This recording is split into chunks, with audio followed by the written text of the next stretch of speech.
গল্পের নাম this is politics. সিংহ পোয়াচ্ছিল রোড, আর একটা বাদর পেছন থেকে এসে সিংহের লেজ ধরে কিছুটা ঝাঁকুনি দিল এবং একটা লাঠি নিয়েও বেশ কিছুটা খোঁচাখুচি করতে থাকলো। সিংহ যতটা না অবাক হলো তার থেকে বেশি বিরক্ত হলো। বাদরের কোনো ভ্রুক্ষেপই নেই, সিংহকে ভেঙচি কেটে লাফাতে লাফাতে চলে গেল।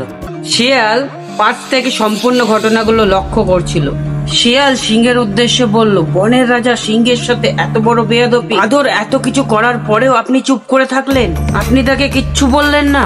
সিংহ মৃদু হেসে বললেন, বলার সময় এখনো ফুরিয়ে যায়নি, একটু অপেক্ষা করো, সবকিছু দেখতে পারবে।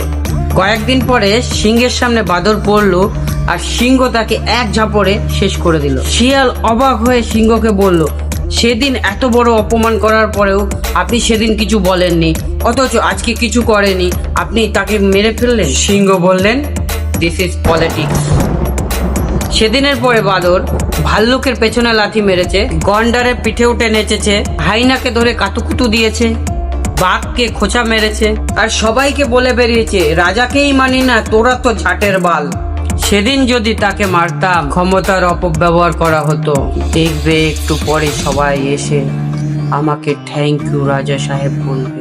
তো বুঝলে তো, মাঝে মাঝে লাই দিয়ে মাথায় তুলতে হয়, যাতে শক্ত করে আছাড় মারলে কেউ কিছু না বলতে পারে আর আপদ শেষ হয়ে যায় একেবারে।